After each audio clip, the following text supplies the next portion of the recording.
Hey everyone, Southbound F here on behalf of Cold Storage, reminding you to tune into our show on Saturday at 9 p.m. Mountain Time at twitch.tv/Cold Storage. That's C0LDSTORAGE. And join Rodan, Soda Pop, and yours truly for fresh underground electronic music each and every week. You'll hear minimal techno, tech house, drum and bass, dubstep, and a diverse selection of guest DJs from the 801 Underground while partying it up with us in our interactive chat.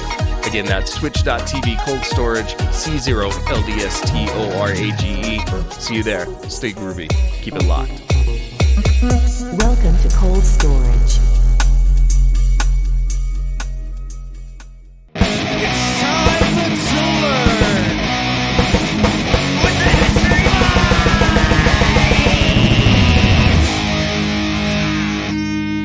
Hey everybody, we are the History Boys. I am Christopher Whedon, and I am a fully 3 weeks vaccinated boy. Nice. And a history boy. Congratulations. Hi folks, Tyler Armentrout, History Boy here. I'm also a part of the show, and I'm really excited to talk about history and the people and places, and really get in there deep, and gonna hit the walls. There we go. And, maybe we'll give you some facts slow and then quicker. Depending on what you need. But we're here to service you. Depending on what you need. Yeah. To get where you need to go. I don't know where you guys are at. I feel like your guys' mind's in the gutter. I'm trying to talk about, history. I'm trying to keep it classy over here. Yeah. Yeah. That's your middle name, right? Yeah. Tyler Classy Armentrout. Yeah. Where's Classy Tyler at? He must be at the tuck shop. He's getting fitted for his fourth tux this He's week. a regular there. And I am Zach, the Brainiac Mech. And yeah, it's hard. It's hard being such a brainiac, and You're always crunching the numbers. yeah, they call me the monster munch math man.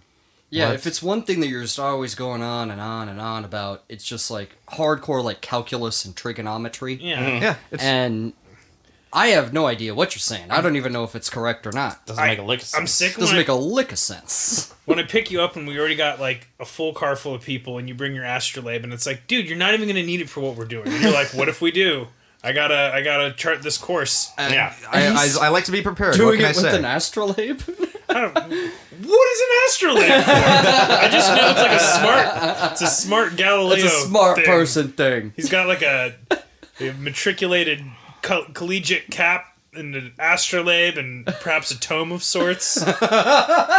Don't forget my pocket protectors. Oh yeah, that's underneath your A robes. whole bag of tomes. I'm known for my pocket protectors. Yeah. Because your pockets keep getting trashed. Your pockets keep on having unprotected sex. And one of these days, something Dude, my bad's gonna pockets are fucked. I need to protect the shit out of them. People just keep stealing things right out of them. Yeah, ripping them open to get to my sweet goodies inside my pockets. It's where there's originals and pens. Pens Pocket- and compasses. Yeah, pocket protectors are for like pins that like Leak? explode and Yeah. leak or something.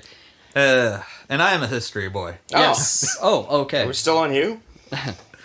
And I am Jerry Nash, of course, your humble history boy, here for the Siege of Malta, Part 2. Fuck Cool. yes. Should we do like a quick recap?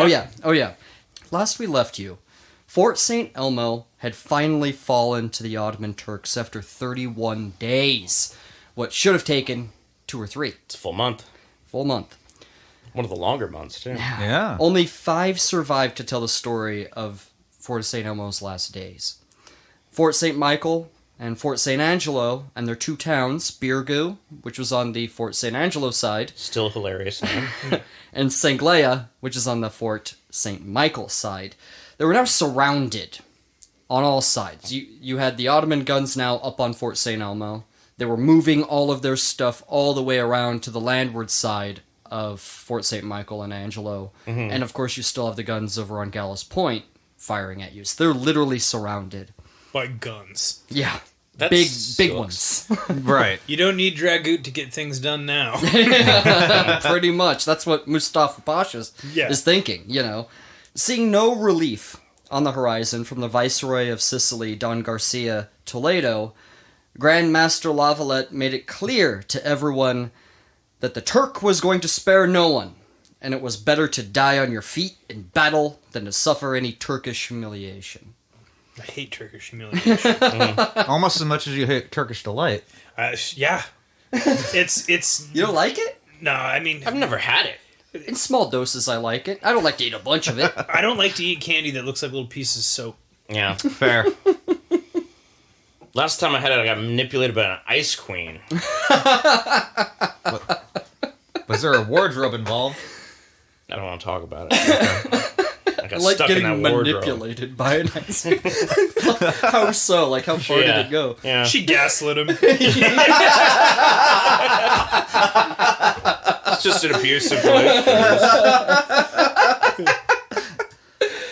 Oh my god. Now, all of Lavalette's correspondence with Don Garcia, they were still getting through. Actually, there's no evidence that any of Lavalette's messages were ever intercepted by the Ottomans. They all still made it through into Sicily. But every time, Don Garcia would be like, I'm going to come with that relief force, but it's going to be later. And he kept, pushing it back and pushing it back. And he's like, let's not count on even getting a relief force. Well, that's because Donald Garcia was a renowned procrastinator. It's in all the history books. So counting on nothing but their own death, this would be the last stand for the Knights of St. John and the besieged inside these two cities and forts. Now, it would take Mustafa Pasha a couple of days to gather his cannons down from Mount Skibaras to their new place on Corradino Heights. The Corradino Heights, if you look at the map, is basically like this hill that sort of overlooks the two forts. Basically, it was a place where he could put his cannons and shoot into Fort St. Michael and Sanglea. But he had to move them all down from that mountain all the way around. It's a bit of a mountain. Up there. So it took him a few days to do that. It's a bit of a chore. Yeah. Did it by himself. Like, I don't even want to do this siege anymore. Taking his ball and going home. Yeah. Taking his cannons and going home. Yeah. So the Ottoman war camp, being in the middle of the two at the Marsa, at the end of the Grand Harbor. So the Grand Harbor comes all the way down, and there's this little space at the very end of it, southern end. And that was the Marsa, and that's where his war camp was. That's where all of his stuff was. It's all my stuff. This will become important later. Now, Mustafa Pasha could now fire guns from the Gallows Point, from St. Elmo, from Corradino, and as his divisions now prepared, a two-pronged assault on the two forts and cities. Because Mustafa was going to take a page out of Dragut's battle plans, because back in the day, to catch somebody by surprise, Dragut actually took his ships and moved them overland and dropped them in the water on the other side, right? Scooped him up.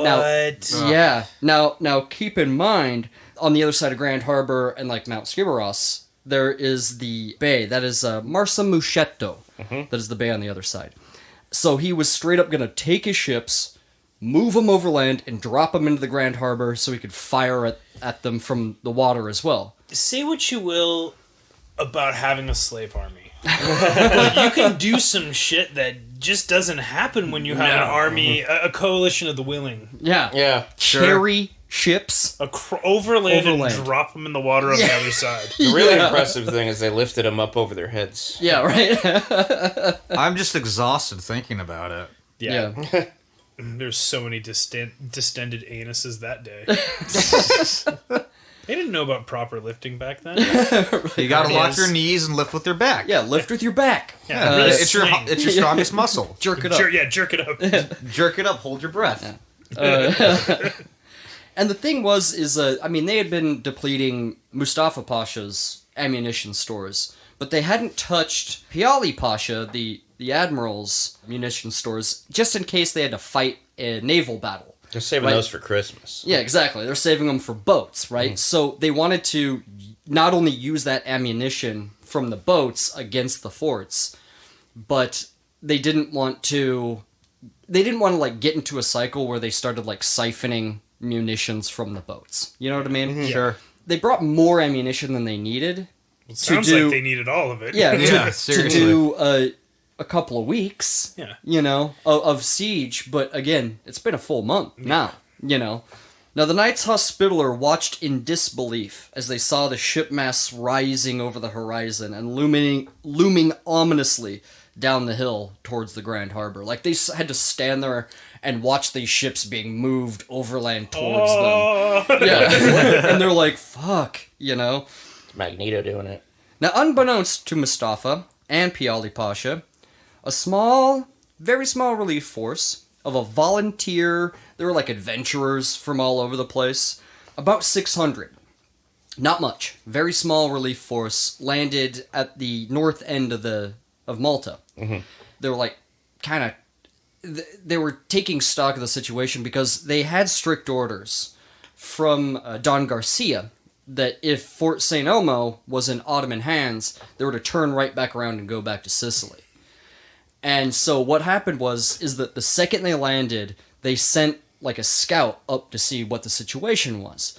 The dude went up there, saw clearly that St. Elmo was taken, and he went back down and lied. And concealed it from his commander. So, looks good, guys. Let's go. Yeah, exactly. Jesus Christ.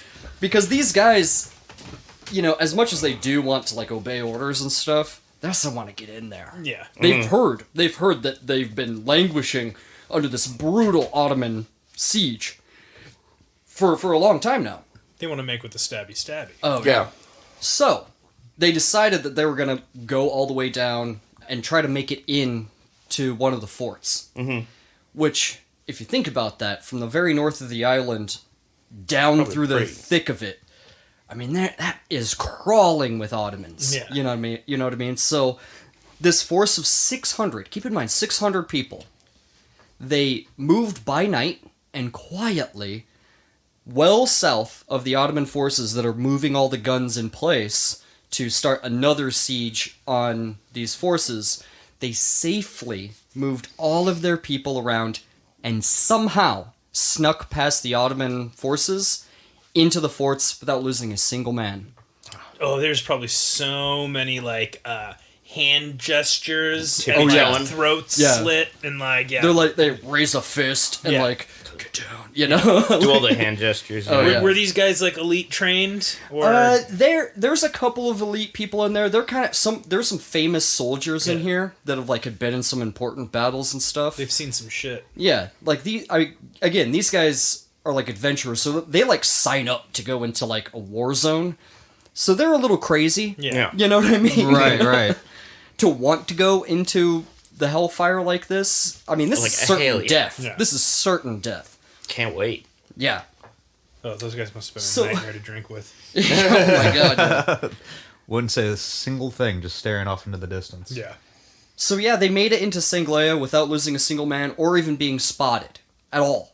Nice. And the Knights Hospitaller and everyone inside, they didn't even keep it quiet. They didn't keep it a secret. They all of a sudden just started cheering. Yeah. And then they displayed the banners of their new soldiers that showed up.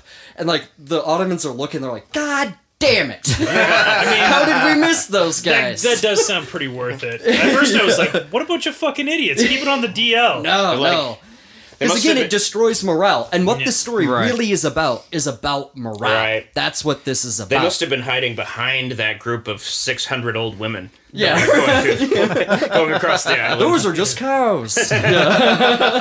It was exactly 300 cows. Yeah, but it was right. actually men and two Yeah. in a cow suit. There you go. There you go. It was very embarrassing for the Ottomans. Fucking to let humiliating. 600, again, 600 people through their lines of thousands, you know what I mean? Thousands. And they were, you know, fresh troops. Yeah. You know, they weren't tired like these guys already were. Full bellies, clean socks, Yep. Yep. All that. fresh haircuts. Yeah. Yeah. They Whole hadn't thing. fired a shot in anger yet, so they're about to. They can't wait. Yeah, they Yeah. can't wait. They're angry. They're Oh, angry. yeah. Oh, yeah. And they got loaded weapons. Yeah. So considering this, and the fact that he was still holding pretty much all of the cards, Mustafa Pasha thought he could offer the same deal that was accepted at Rhodes. He's like, you know what? Fuck drawing this out any longer. Let's give them the same deal, because they accepted that last time, and they're clearly surrounded. And we clearly outnumber them. There's just no way. It's a matter of time before this place is going down. So, they take this old man. He was a Christian. He was a Greek prisoner that they captured a long time ago. He was a young man when they captured Yeah, him. exactly. That's absolutely the truth. And they sent him in to the fort because they figured that they would go easier on like another Christian. Right. So when he gets up to the gates of St. Leia and Fort St. Michael, they like pull him in and instantly blindfold him, so he can't see, Who's all smacking their, his bottom. Oh, I know. all their operations. He's just like, no, I don't want to get tickled again. That's what they do to him. Yeah, they got big On the- feathers, ostrich feathers. On the Ottoman Yeah. side, they just tickle him, and he's Yeah, like, they no! As soon as the shirt goes up, he's like, oh, here comes the tickling. And it's never what you think it's going to be. So, that's absurd. So You never heard of the Ottoman tickle torture? the Ottoman offer was this: leave now, no harm will come to you. Leave the island in the rightful hands of the Sultan. You will not be harmed. Right? Now, Lavalette listens to the entire message without saying a word. And then, when it's over, they look, everyone looks at him, and Lavalette goes, take this man away and hang him. And the guy the Greek slave instantly breaks down in tears and begs for his life. And says, look, it wasn't my fault that I was chosen as a messenger. And it's not my fault that I was captured See, this is why a long messengers time lie. ago. Yeah. And so Lavalette then picks him up, basically, I picture him, grabbing him by, the collar of his shirt. And he takes him up to, the top of the walls. And he unblindfolds him, and he goes, what do you think? Looking at all the defenses. And the guy goes, Pretty cool. I don't think they'll ever take this place. And the thing is Lavalette, he never actually was going to hang this guy. But he wanted that message to get back to Mustafa Pasha that, he wanted to make clear that there's not going to be a surrender. Yeah. And Right. that you send another fucking person in here asking for surrender, I'm just going to hang him. Yeah. You know what I mean? And there was actually one guy that was like, we should take that offer. And he was immediately drug up to the top of the walls and hung for everyone to see. They nipped that shit in the bud. There's so many people Wow. thinking, I got an idea, and Lavalette's pretty reasonable. I'm gonna shoot my shot. And then immediately right after, it's hard cut. They're like, no, please. I'll make you feel good. Yeah. So after showing, this man these defenses and how crazy they are, the source I got this from too even says that this guy shit his pants. This prisoner shit his pants. Yeah, not big prisoner, but messenger shit his pants. Lavalette goes. He looks at the slave, and he points over the walls, and he goes, "Go tell your master that I will give him this land." And he pointed to the ditches in front of the walls. And he said, "And that he may have it, provided that he fill it with the dead bodies of his janissaries." Badass. Whoa. So he's like, "I'll let him have this, Yeah. but the only condition is that he fill it with the bodies of his soldiers." It's fucking gnarly. Yeah. Lavalette was a honest Christian man. And yeah, they sent him back to Mustafa Pasha, who was furious when he heard Oh, I bet Lavalette's he was reply. steamed, dude. Yeah, I mean, here's a man who was the conqueror of cities from, in Hungary, all the way to St. Elmo, Now he's got smoke shooting out of his ears. And he couldn't believe that this Christian madman that he's clearly they're not going to survive. This Christian madman had the stones to defy him when he has all of his guns pointed directly at him, basically. He knew that when everything was in position, there's just simply no way the Knights of St. John could hold out against his attacks from all sides. Lavalette however, had other ideas.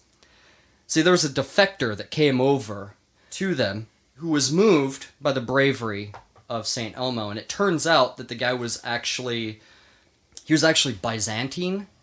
Among his family, he could count a couple of Byzantine emperors. Oh. And when the Turks took Constantinople, his kind of, his family was also sort of dispersed and whatnot, and he was forced to join their Thrown to the ranks. 7 wins. Yeah, and he was Or forced 4 to... wins. Whatever. Yeah. How many wins? There's a bunch of them. Anyway, he was forced to join them, and so he defected. And he told Lavalette all of the plans that he knew of, right? Including about the boats and where they're going to attack and all this stuff. So Lavalette, he starts, in order to at least deal with the most prescient problem, the boats. Yeah. You can't have that. So he had the Maltese swim out in front of the forts and build these palisades. And what it did is it blocked them from landing the troops onto the shores of the fort, and also it gave them kind of a screen to obstruct their view. So you got people moving boats over land. You got people building palisades in the harbor. The water, yeah. Either people did shit way slower back in the day, or people worked way harder back in the day. They worked harder. And the Maltese are the ones that built the palisades, because they were the ones who knew how to swim, right? Yeah. Shit. To me, it sounds like we need to have those guys finish up the construction on I-5 over there in Tacoma. Have them throw the West Seattle Bridge in the hopper, too, while they're at it. Yeah, for real. Well, point some Ottoman guns at it. Yeah. So you're saying if you really want to motivate people, you point a gun at them. Saying it for years. Pretty much. Huh. What a concept. Because of this, there was actually kind of one of the strangest fights of this whole siege. And basically, Mustafa Pasha sent out some janissaries that were like their best swimmers. No match for the Maltese, but best swimmers. They had to go down and like take like hammers and axes and like knock down these palisades. And they're out there like hammering on the chains and trying to get rid of them. And the Maltese straight up like take off any sort of clothing, armor, and like put like a dagger in their teeth and swim out there Slide expertly. down a sail. Yeah, right. Yeah, Harold cutting. Flynn. Yeah. They go out there and like it's hand-to-hand combat in the water, and they're no match. The janissaries might be elite troops, but they're no match for somebody who knows how to swim really well. So like they get cut down in the water right Poseidon's there. belly was full that day, huh? Yeah, right? Yeah. And everything gets fixed. They fix all the palisades and A couple of everything. Mark Spitzes, you know? Ah. It's the only person I can think of that knows how to swim. Isn't there, there's the other guy. The Phelps guy. Yeah. McDonald's Phelps. bad guy. He has a bunch of medals. Derek Phelps. Michael Phelps. That's it. Not What? familiar. So it was around this time that Salah Reis Pasha arrived with his 12,000 Algerian troops to reinforce the Ottoman garrisons. So again, the Ottomans just got an infusion of 12,000 troops. More than 600. 12,000. And like Salah Reis, he gets there and he's like inspecting like the shell of St. Elmo. And he's looking around and he goes, he tactlessly tells Mustafa Pasha, he goes, I don't know why this took you so long. And he's like, honestly, he heavily implies that like it lacked like the panache, Yeah. to like take the fort faster. Right. And he goes, I volunteer to lead the first charge against Fort St. Michael. Okay. And Mustafa Pasha is like, Go for it. all right, Yeah. fine. Here you go. Honestly, you're underestimating these guys. You're not dealing with normal Christian troops here. Yeah. You're dealing with these fucking... I'm telling you, they're crazy. I'm telling you, they're nuts. They keep singing a song about something about onward Christian soldier. Yeah. Well, and every time they like go in there and try to kick their ass, they're always knocked back, and they always suffer thousands of casualties. That's crazy. And it's like, dude, these are not anyone normal. This is not somebody you've dealt with before. This is, they're not fucking around. Right. I was hoping they were singing Piano Man. The Christians are singing Piano Man every time that they win. I'm just saying, once you're Billy Joel together, that's Bond. Oh yeah, This is oh, true. Yeah. It is true. I can speak to that. So the attack began on July 15th. The boats attacking from the Grand Harbor and the Algerian contingent on the landward side charging towards Sanglea and the fort of St. Michael. Now the palisades almost did their job too well. Because what ended up happening is it blocked the ships and they just kind of stood there. They just kind of hung out there. And they're like, oh, that was supposed to kind of push them into cannon range. You know, over on the Fort Angelo side, where like all of a sudden they're lined up with their cannons and then just blast them away. Yeah. Right. So like they start jumping out of the ships once they were like stalled there, and like trying to storm the beach, and like all the Christian knights on the other side are like shooting down at them, and like there's all this like incendiary grenades coming down on them, and they're getting slaughtered. Yeah, they're getting slaughtered, and like the boats still try to like push by. And, like, there's one gunner that was sort of hidden. At least the boats didn't see that this gun was there. And he was like, oh my god, they're trying to land, like, right in front of me. And he goes, fire! Yeah.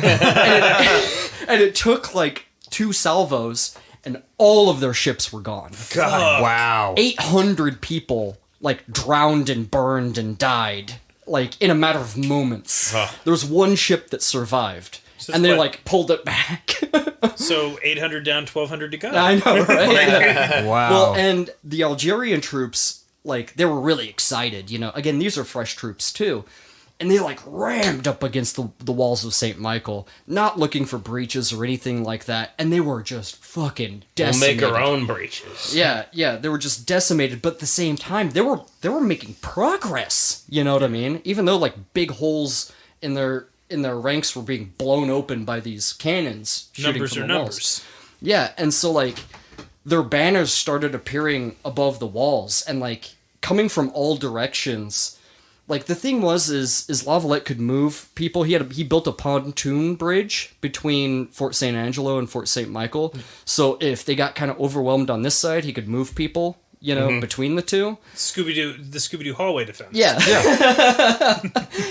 Even then though, their numbers are just overwhelming them. And then as you know, again, their banners are appearing on the walls and they're like, shit, and like totally overwhelming them.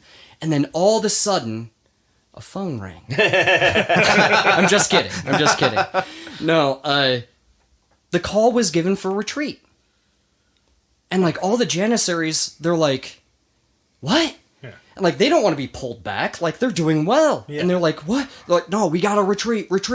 And like even Lavalette's like, huh? Yeah. Like what in the hell is going on? You know?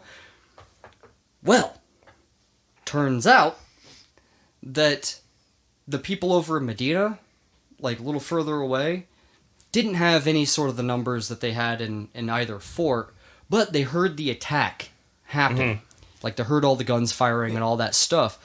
And so they were like, hey, let's send out like a small cavalry force into the Marsa, into where like the war camp is. Into the shit.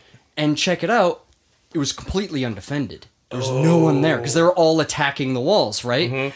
And it's a bunch of like it's full of a bunch of sick and dying and wounded Ottomans. Oh, and there's no one there. Running in, trashing the place, knocking over ice boxes. Yeah. They're like knocking over all their tents, stealing all their marshmallows. Slaughtering them left and right, burning their ammunition, burning their food storages, Blasting killing their its tricky horses. on maximum volume. Wow. Yeah. Bring the noise. is what I imagined. All of a sudden, like Mustafa Pasha, he hears that his camp is getting decimated, and he calls for a general retreat because he thinks that this is a relief force. He's like, they gotta relieve him at some point, and he thinks this is like a giant relief force. But it's just a bunch of teenagers trashing the camp. And he calls everyone back to the Marsa to figure out what's going on, but by the time they get there, no one's there. And And it's all just burning. Yeah, and it's like, fuck, and it totally demoralized them again. Yeah. And they found out that it was not a relief force, it was just a small band of, like, cavalry that came through and just cut shit up. And then just got the fuck out of there. Bunch of hooligans. And Miscreants. Mustafa Pasha, he was just fucking insane. He was pissed. And he swore. He said, once I take those 2 forts, I will spare no one. Everyone is going to be put to the sword, except for their Grand Master, whom I will take to Constantinople in chains and throw him before my Sultan. He was... He's a little upset. Oh, very. They made him look like an idiot. Very much so. So meanwhile, Lavalette, because he had spies everywhere, he assured everyone that no Grand Master from his beloved order would ever be taken away in chains. And if it ever got so desperate they were going to die, he would put on the clothes of a normal soldier and die amongst them. And he's like, we're all going to die. We're going to die together. We're going to die together, guys. Do it as a team. Because Yeah. we're all in this. I'm going to die. We're going to die. together. We're going to die together. Yeah. Now, Mustafa Pasha, realizing that the attack came from Medina, he sent a small detachment to Medina to kind of feel out its defenses. Now, the defenses at Medina were nowhere near what they were like at St. Elmo or these other two forts. Nowhere just a near. town. It has walls and everything, but it is pretty much just a town. There's not a whole lot of men there, honestly. But what the commander did is he dressed like women and children up like soldiers and put them up on the walls as if they were like patrolling. Oh, like the Nazis in their last days. And as they came close, he ordered to fire the cannons before they're even in cannon range. And they thought this was weird. They're like, they're shooting at us, but we're not even in range.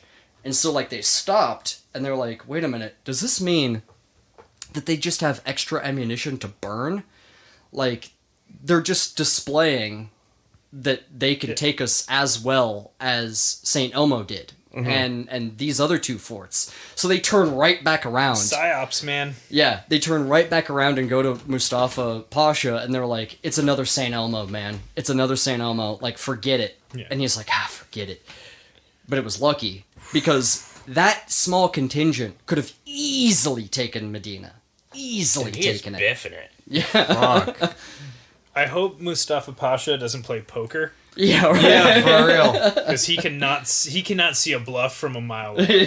Literally. Yeah. I was just, yeah, for sure. I was thinking of Charles Lee, where he's like retreating when everyone else is trying to attack. Yeah. Oh, yeah, yeah. And but they're like, they got men on the walls, not realizing that they're women and children up there. He's like, all right, well, forget it. We'll just focus on these two forts then. Even though he probably should have taken Medina even before St. Elmo. Like what Dragut said. Well, if he's so smart, why is he dead? Yeah.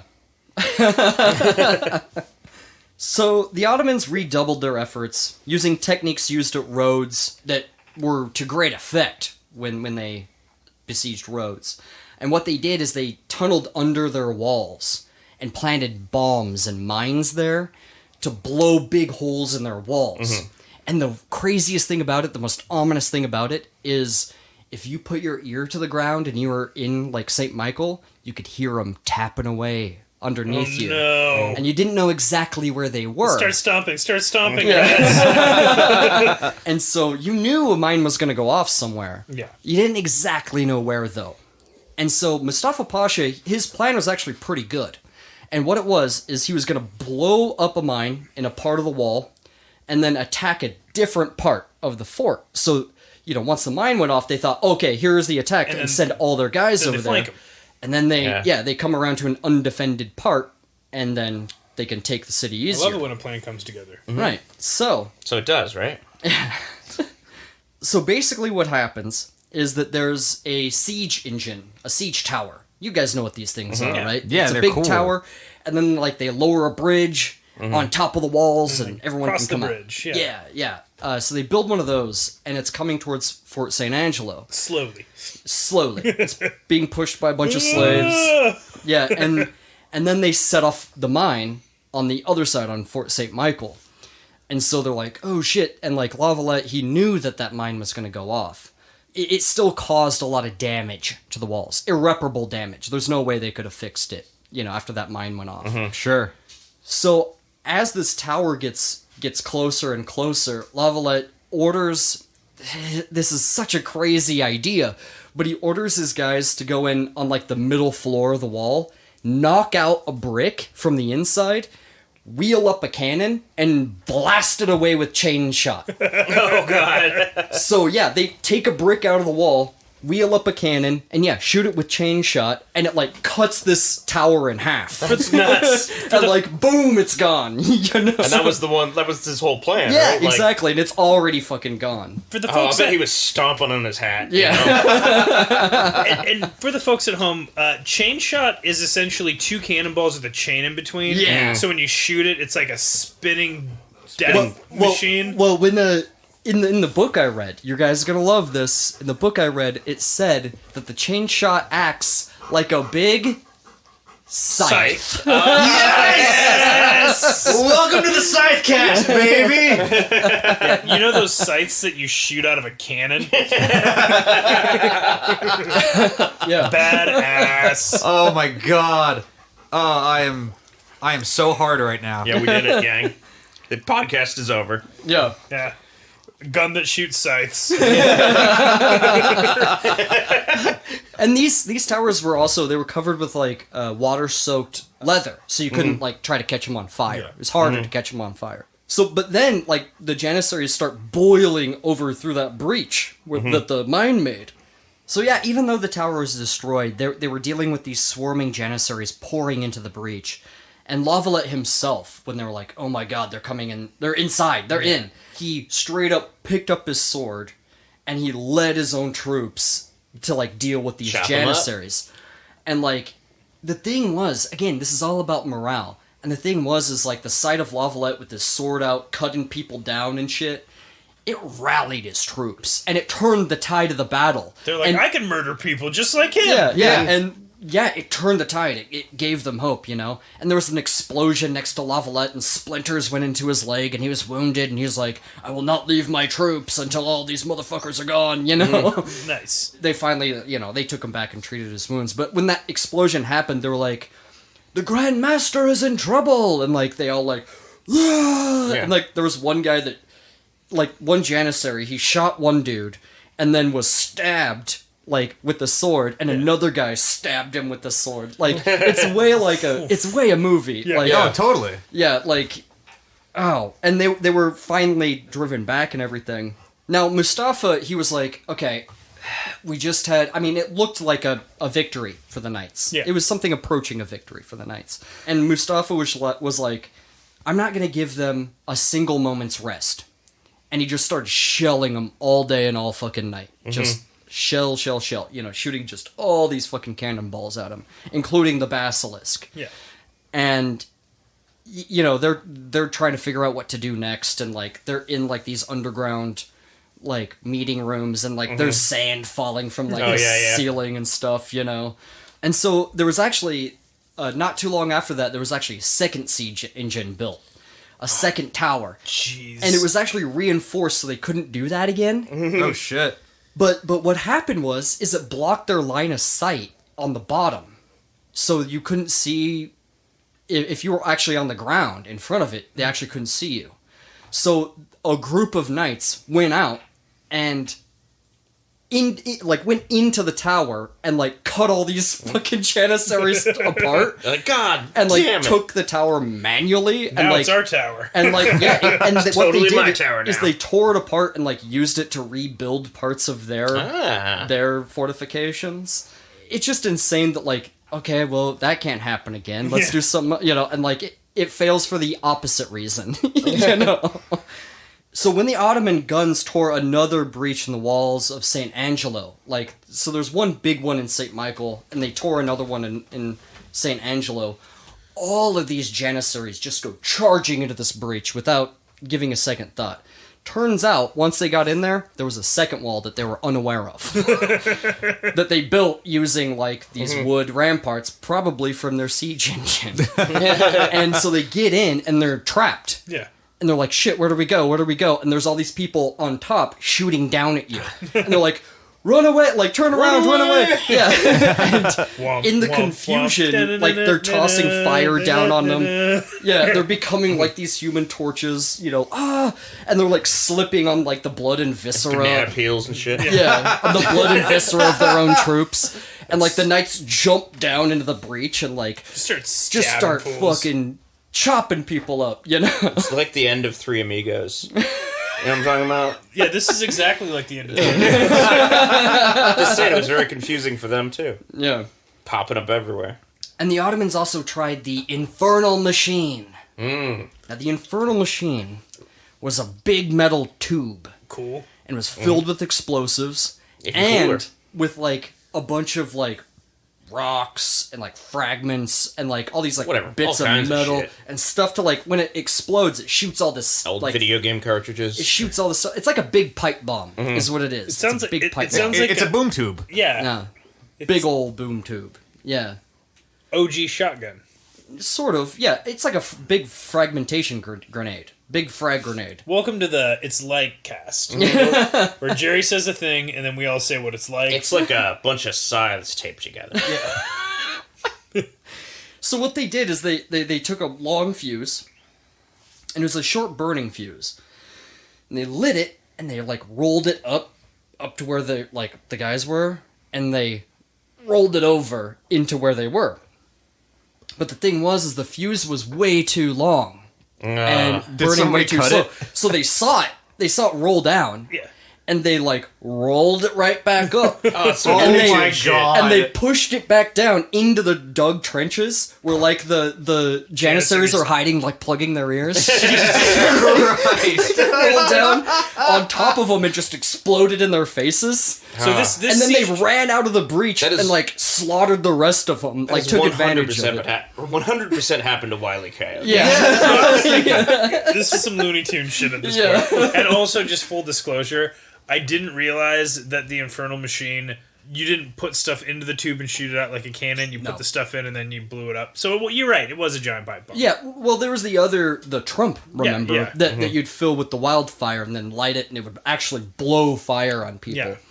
Yeah. This is like a big, it's more of a grenade. It's Yeah. like a big tube. Yeah. You know? A big tube full of grenade. So yeah, that failed miserably. And it just seems like every idea that they have that's like, yeah, this will get them. Literally blows up in their It face. literally blows up in their face. Man, I can't get anything right. Yeah. It My doesn't. older brother was right. Yeah. It really doesn't help that all of the Ottomans, their gear is from Acme. Yeah, for sure. They should have stayed in barber school. Yeah, the Barbary Corsairs. Oh, yeah. Well, there you go. Yeah. I meant to do that. It was good. Right. So Mustafa Pasha's forces were completely demoralized as the siege entered into the month of August. Ugh. So how many months are we talking? 2 months now? From May to August. That's the whole summer. It's the whole summer. Oh no, man! The whole summer. You know, at the end of the siege, they're like, "Hey, let's keep in touch. We are going to be friends after the siege, right? Just forget about each other. I'll write you every week." Oh god. The prospect, because like now they got to think, like Mustafa Pasha and Piali Pasha, they got to think about, all right, are we going to have to winter here? Ugh. And Piali Pasha's like, absolutely fucking not, we're going to winter here. Like, this part of the Mediterranean is actually kind of notorious for there's a certain wind that blows, and it's kind of treacherous. It sucks. And they're like, no, we're getting out of here before that begins. You better fucking you better wreck them, you know? You bet your bottom And, dollar. and the other thing is that there's no crops, there's nothing to eat. And they were always waiting for, like, these relief, like, supply ships from Tripoli. Never returned. Probably because of Christian corsairs capturing their ships. So, they didn't get resupplies, you know? And again, they're so far away from Constantinople that it's not gonna happen. Yeah. They're running You know? out of shit. They're running out of dudes. Running out of morale, really. Yeah. Overall enthusiasm. They went into it feeling really good about the whole thing, and now they're like, It was an impossibility to winter there. They had to get it done, and they had to get it done now, because those autumn winds hit, and it's almost impossible to get back from where they're at. The autumn winds. well, Came blowing in. and a bunch of the guys, you know, they were on a 30-day trial of YouTube TV, and they're like, I'm going to cancel it the day before it charges me. I just want to try it out. And then the siege just kept on going. They forgot about it. They're like, now I keep on seeing this reoccurring charge in my bank statement, and I'm stuck with it. I feel like I'm just stuck with it now. That sounds autobiographical. Maybe not YouTube TV specifically, but yeah, I think we've all been there with various meal delivery, streaming services. Yeah. Oh, yeah. Everything's a subscription these days, folks. Yeah. So meanwhile, Lavalette's meeting with his advisors on what to do next, and all of his advisors, there was not a dissenting opinion. They all said, hey, let's abandon Sanglea and Fort St. Michael, and let's concentrate our forces in Birgu and Fort St. Angelo. It's got all the goo, it's got all the beer. Well, Let's and do it. it's just, we're kind of stretched a little bit, you know? And Lavalette says no. He says no. Because, here's his reasoning. It's Hasn't actually had a bad idea yet. It's actually pretty good reasoning. He goes, if we all went into one place, then they could fire directly into one place. That's a good point. Like, we're spaced out, and that's kind of a good thing. Right. You know what I mean? Like, giving them more than one thing to shoot at is kind of what we need right now. And he goes, and furthermore, we're going to get rid of the pontoon bridge that connects us. He goes, no, I'm telling you, no one's going to come save us. No one's saving us. And he goes, where you stand now, your post is where you will stand and fight, and where you will stand and die. And so he burnt the bridge, and he burnt all the boats that could take you across. And he's like, this is it. So they're like alone together. Jeez, You know. wow. Yeah. So it's looking pretty dark inside. You know what I mean? It's looking dark. They love that pontoon bridge. Yeah. I mean, it sounds sweet. Yeah. Sounds kind of like a log flume ride. Yeah. It's a bridge that's on the water. Well, you know the guy that designed it was like, this is my pride and joy, I've never done anything better. He's like, burn the bridge. He's like, come on! Well, people have been doing pontoon bridges for hundreds Yeah, of but years by this he point. had never made Yeah. such a good one. He read a bunch of books on it. He was really excited. I have an idea. Yeah. He's like, hand down, we're not doing ideas right now. And he's like, finally, he's like, okay, we're doing ideas. Pontoon bridge. He's like, all right, build it. He's like, fucking finally. Yeah. I get to build that pontoon Well, bridge. we gotta torch it. Yeah. Yeah. No. It's like, I just finished it. Literally, I sanded and finished it. It looks really nice. Yeah. I put a matte finish on. I figured it didn't have to be so fancy with a gloss finish. Yeah. I could have put another coat of varathane on there, but I figured, time is of the essence. I think that's why they actually burnt it down. Because it wasn't Specifically that knowledgeable. It's not that fancy. And pretty much everyone inside these forts, including women and children, everybody was wounded in some way. Everybody was wounded in some way. And there's, he ordered anyone that could walk, anyone that could stand, out of the infirmaries. There's no relief troops. There's no reserve troops. There's none of that. Every man that can stand and swing a sword and shoot a gun is there. And they're tired. You know what I mean? Cool. Because again, they're shelled all the time. They live with the boom, boom, boom, and people just dying in front of you constantly. And there's rotting and stinking bodies just scattered everywhere. Oh, wow. Because there's no time to bury anybody. And No that's time. not even to mention the dead people. Gotcha, Knights of Malta, you stink! You stank! And the women and children too, especially the Maltese women, they would be their ammunition suppliers. They'd run ammunition supplies. They would run food supplies, and they straight up manned the walls alongside the knights. They're every bit as important as any knight that was in those forts. Everybody fought for Well, their they had lives to. at this point. I'm Yeah. doing my part. Yeah, exactly. there you go. So with Don Garcia constantly pushing back the promised date he would arrive with his relief troops, I mean, again, the defenders are just constantly realizing, they're accepting their fate. They're accepting that they're going to die here. That's going to be a reality. At least they're going to heaven. Donnie Garcia's got to work on his prioritizing. I feel like he put relief troops at the bottom of the checklist because it was chronologically the newest thing on there, and maybe he needs to look at the list, think about priorities, maybe bump that up a couple slots, Yeah. and But remember, and Lavalette told everyone this, remember that there's a papal bull that says if you die in defense of your religion, which this was, you're gonna be all right. you go to heaven, and all your sins are absolved. Cool. And honestly, they were really beleaguered inside these forts, but their morale was extremely high. It was. And the Ottoman morale was at an all-time low. And it makes a big difference. It makes a big difference having people that are just in a good mood. Yeah. You know? totally. Oh yeah. Despite their situation. You essentially have a massive corporation that grinds down the spirit of its employees, and then you got a scrappy startup that's a fun place to work. They got kegs in the office. And, Yeah, yeah. They're having Yeah. a good time making Whatever they make. fucking an app that lines you up with another furry or something. Fur Finder. Yeah, fur finder. The siege started to look a lot more and more with every passing day like St. Elmo. Like, this is going to be our last day, this is our last hour, and then they were driven back. You know, like, it was way like that. And, like, they even observed, like, the feast day of St. John, because that is their saint, their patron saint. Like, they even did that. Like, they had, like, a Thanksgiving thing as much as they could, you know. It's just kind of nuts that they still observe these things. Yeah. Like, these people, like, these knights just live and embody war and battle. You know what I mean? But also down home Christian values.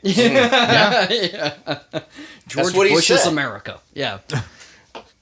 However, as an attack was happening on the forts on September 7th, Don Garcia Toledo arrived with his 16,000 troops. Now, the thing was about these troops is that it would have done no good unless it succeeded. Okay? So, the thing is they still had to mount a good defense, because they still outnumbered them. Yeah. Right. So it wasn't like the end-all be-all, either. Yeah. But the second Mustafa Pasha saw these ships on the horizon, he was like, you know what? Fuck this. Fuck this shit, I'm out. They landed, and they, start pouring ashore and stuff, and, like, taking up defenses. The Ottomans were like, let's get the fuck out of here. Honestly, like, I fear the Sultan more than I fear these guys we've been fighting. But fuck these guys, honestly. So they start packing up all their cannons. Like, I mean, their people they're dying of dysentery and all sorts of stuff. And again, that decimated their ranks more so than any sword or anything that came to the Ottomans. They're like, we're running out of people, we're running out of munitions, we're clean Not any out food. Yeah, we're running out of all of our exotic spices. Yeah. My inflammation's All of our saffron's gone. Yeah, no saffron. My inflammation's out of control without my activated turmeric. While the hospitalers are in the background just singing na na na na na na na na, hey hey hey, goodbye. Yeah. You guys didn't see it at home, but I wasn't singing because I was too busy dancing. Nice. I was just sitting there. Yeah. But yeah, they, like, cheered and whatnot. But the thing was, like, Lavalette, he's like, I know. Let's keep it in place, guys, because out of my 9,000 I have 600. And they're all wounded and tired. Yeah. Think about that. Even with that infusion of 600, what's left of his troops is 600. He's been destroyed. Yeah. And so, like, even with the relief force, like, they want to go and attack. And he's like, hey, don't just go and attack. Like, the thing is if we lose now, we could lose the whole island. You know what I mean? We still have the possibility to lose the entire island. Don't fumble it in the fourth quarter. Just fucking Yeah, exactly. keep Just keep stay the course. Stay the Give course. the ball to Marshawn when you're that close to a touchdown during the Super Bowl. Yeah. Give all the balls to Marshall. Yeah, of course. I like baseball as much as the next guy. Yeah. Oh boy. So what happened is that, like, they took everything very quickly. They took all their cannons and everything very quickly. There's a couple of cannons they just left there because they gotta go away fast. Cannon, sick. And they're running back down to Piali Pasha's boats, and they're boarding the boats and stuff. And the relief troops go up to Mount Shibaras, because there's no one there. And they're looking at them, trying to evacuate. But the thing is these guys, they look over at the shell of Fort St. Elmo, and they're like, here's where our brothers died to save this island. They're like, I'm sorry, I can't just let him go away like that. Yeah. And they charge him.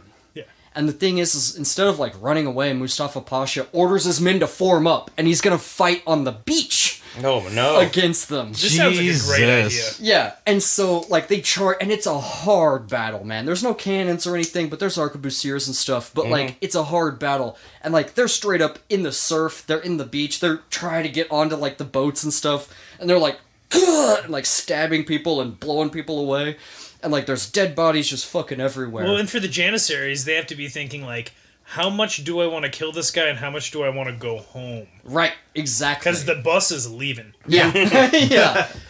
It was a bloodbath, an absolute bloodbath.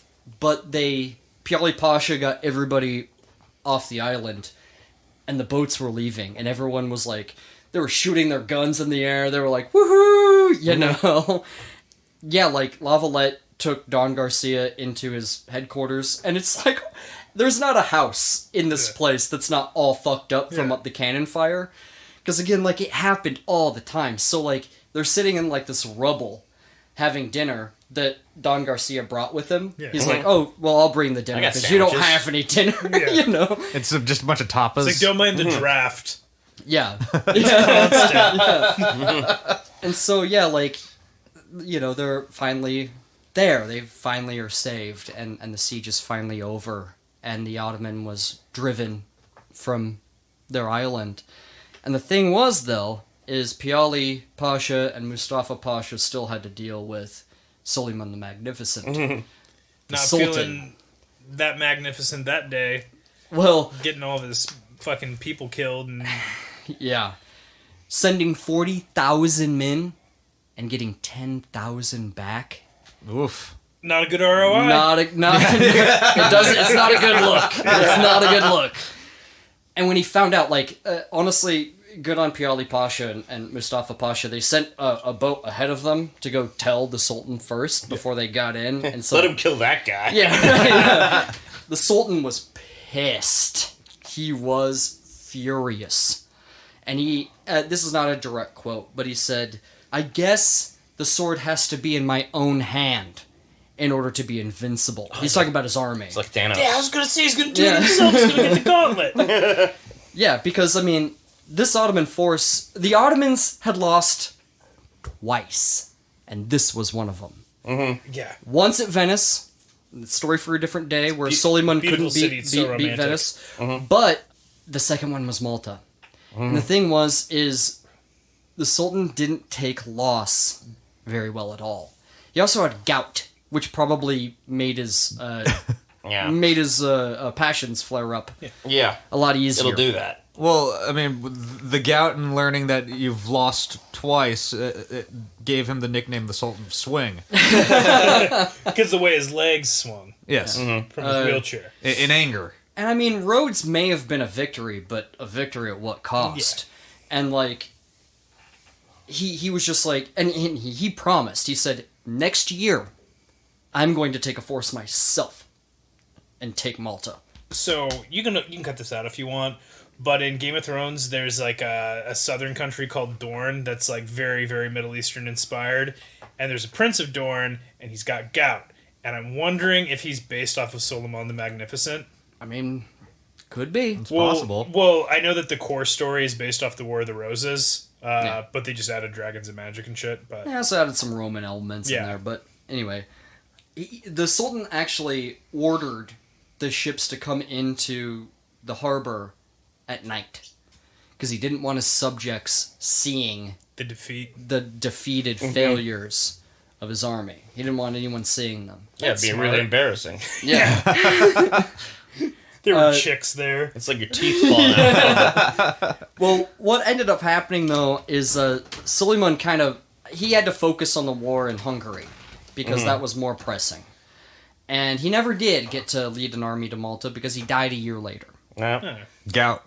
Well, of a lot of things. He's like, probably of complications of Gout that. him. He's like G.G. Allen. Never got to kill himself on stage. Yeah, Right. on Halloween night. Yeah. Yeah.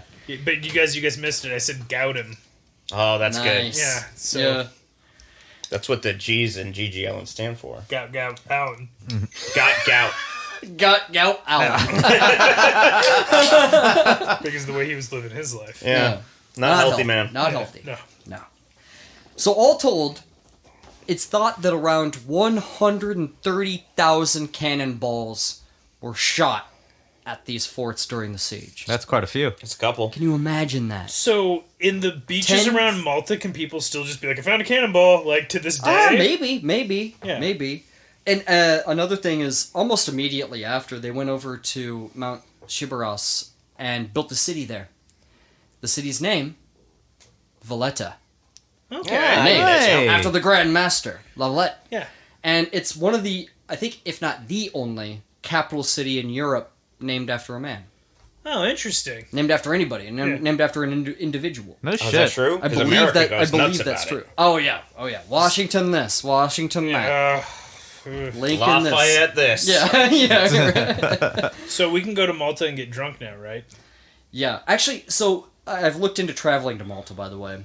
So the thing is most people don't and can't really stay that long. They stay for about a day and then leave back on their cruise ship that took them. Because they don't have a lot of ships that take you there for an extended stay. Yeah. So most people, they take tours all around the island that day and then get back on their Day ship trip. and live. Yeah. And, you see, like, these coves. Like, there's a tunnel that leads to the ocean. All this Fun. stuff. Pretty. No airport? Is there a lazy I river? don't think it does. I don't know. I'd love But, it if they had a lazy river. I don't could think just they sit do. and drink beer in an inner tube. Oh no. Like You a can see. You can swimming go. hole? You can go to Fort St. Elmo. You can see where the cannons are and were. So 10,000 Turks out of 40,000 survived, which is insane against Yeah. a group of 9,000. 600 of La Valette's troops survived, and they were bashed up pretty bad. You should have seen the other They guy. barely survived. Yeah, Right. He was bigger. So Valletta was the new capital. It would Malta would remain untouched until World War II. When the Allies actually used Malta, there was another siege of Malta, story for another day, but they used Malta for the same Ottoman plan. Yeah. They used it as a springboard to Sicily and then to Italy. And they did it successfulally. Huh, no shit. Yeah, it was the exact same Ottoman plan, and they used it. Interesting. So if For they World would have War got II. those pesky hospitalers off of there, then Yeah. it would have totally worked. Well, and the Knights of Malta, the Hospitallers are still there. It's still an active order, knightly order. Those guys must Except- be old. They don't. They don't. They all look like the Crypt Keeper. Oh, they look like the dude from fucking Temple of Doom. Not Temple of Doom, fucking Last Crusade. I know you meant. Okay, yeah. He He chose poorly. Yeah, with the cups. Yeah, the guy with the cups. He's got all these cups. He's got a Freaking shit out ton of cups. cups. But they don't. They're not really a martial. They don't have a martial wing anymore. They're more of a philanthropic society now, and they're hospitallers still. Okay. They open up hospitals all over the world. All Except over the for in world. America, because there's, it's money over here. They might have one here. The thing is they open up homes for the sick and dying. And this will lead me to another subject. Oh. Remember me saying homes for the sick and dying. I Oh. will come back to this point. Hospice care. No. I I'm think going to come back to this. I think I know who you might be talking about. Oh, yes. And I am very excited. Yes. So, La Valette. Now, I heard two versions of this. Mhm. I don't know which one's true. But the thing is he either died while praying, Okay. or he died in some sort of hunting accident, or a combination of both. He was praying during a hunting accident. Gored by a boar. Yeah, he was He probably said, like "Oh God, no! Please don't." praying to be less good at hunting everything because all of his plans worked out perfectly and he had way too much meat on his hands. It's an That guy's embarrassment of riches. That guy's like 10 for 10. Yeah. But La Valette died before he could see the completion of the capital that was named after him. He actually he is entombed inside the crypt of the conventual Church of the Order, which is now called the St. John's Co-Cathedral. There's only two people buried in this crypt. There's La Valette and Sir Oliver Starkey. And Sir Oliver Starkey was La Valette's personal secretary. He's the one who wrote down most of this story. And, like, the only Englishman that was there with him, there was, like, 2, I think. But, like, this guy was, like, his trusted, like, second in command, basically. He's my guy. He's the only other guy down there that's buried with him. And here's what it says on Lavalette's tomb, in Latin. It says, "Here lies Lavalette, worthy of eternal honor. He who was once the scourge of Africa and Asia, and the shield of Europe. Whence he expelled the barbarians by his holy arms, is the first to be buried in this beloved city, whose founder he was." So he was a cool guy. It's a little biased. That's all. I mean, kind very of biased. racist.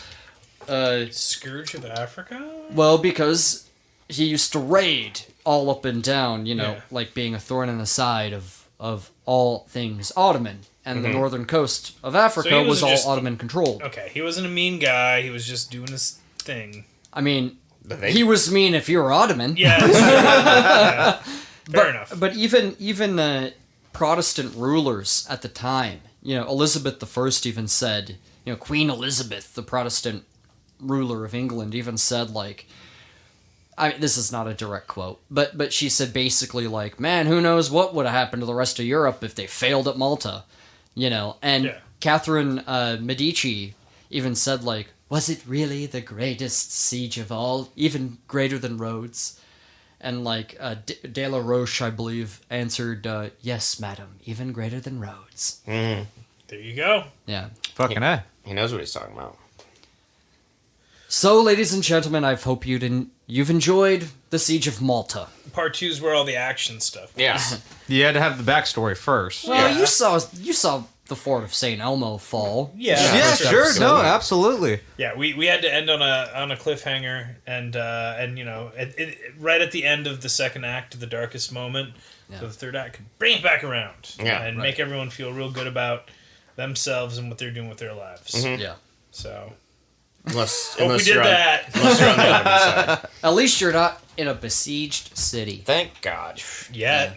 I heard Seattle's been besieged. Yeah. It said so on Fox News. Ooh, yes. A news network you could trust. So housekeeping. Housekeeping. Housekeeping. One thing that's very, very exciting, my friends. We got ourselves a new Patreon pal. Yay! One of us. Megan, thank you Oh, thank you so much. Megan. I missed thank you at Beers with the Boys. I can't wait to get in the mix, and we'll do Beers with the Boys again soon. Thank you so much for jumping on and joining the Patreon, and to all you folks who are on the fence, listen to the show, don't know.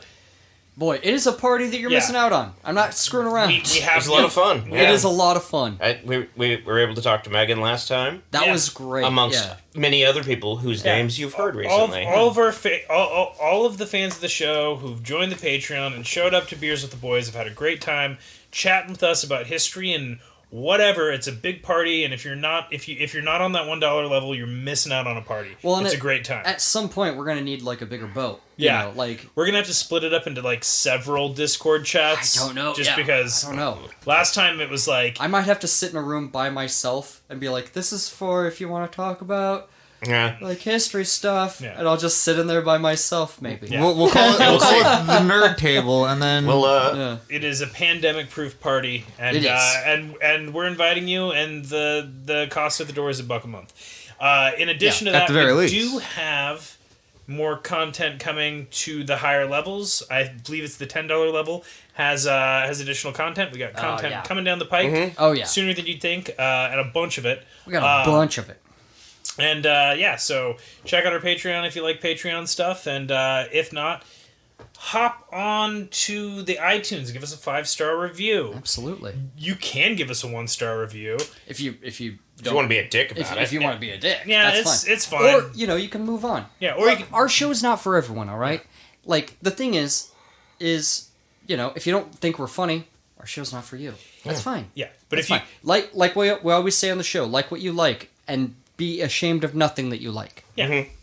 Have no guilty pleasures. Yeah. There's There's a no lot such of there's a thing- lot of really great history podcasts There's out there. A shit And ton if you don't of like them. us, where can you Chances find are a bunch of others, Jerry? Oh man, you can follow us on Twitter. We're constantly sharing shows that are friends of ours, you know, shows like Body Count, Pontifex, all these great, seriously great shows.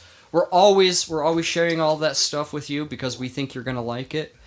And yeah, again, they're great friends of ours. So, But if you like us, if you like the way we talk about history and you like the way we hang out, listen to us. yeah, And we might be for you. Tell your Absolutely. friends, tell your family, leave 5-star reviews. follow us, Follow subscribe, us. do all that yeah, stuff. Do all the things. And if you do want to support us, again, go check out the Patreon. It Absolutely. really fucking helps us out quite a bit. We do have a Redbubble. We don't have apparel on there yet, but we do have a Redbubble. We do have Just some to let you merch know. up.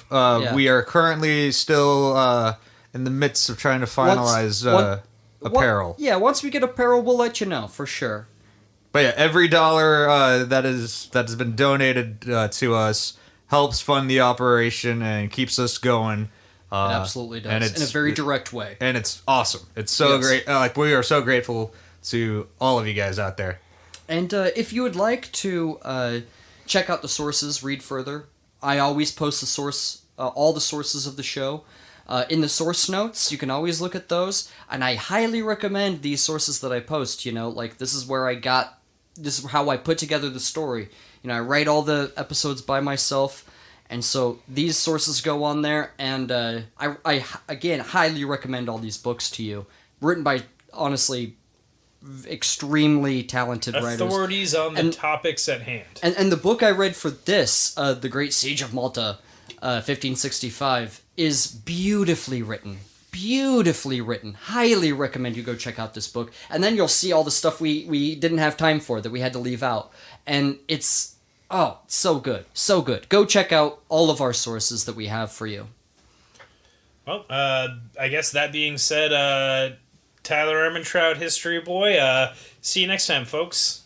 I'm Christopher Whedon, History Boy. Sorry, I was totally out of there. It's all good. I was done. You were in a different place. I was looking at my phone. My wife was flying to Hawaii. She texted me, and I checked that, and then my fucking Facebook and whatever after that. Scrolling Facebook. I'm History Boy. I'm Christopher Whedon, and that's all I got. Nice. I am Zach Meck. I am also a history boy. And I am Jerry Nash, also a history boy. Again, thank you so much for listening. We love our listeners. We love every single one of you. I love all your faces. I love all your words. And I hope all of you are doing extremely well on this, whatever day you listen to us on. Love you, bye!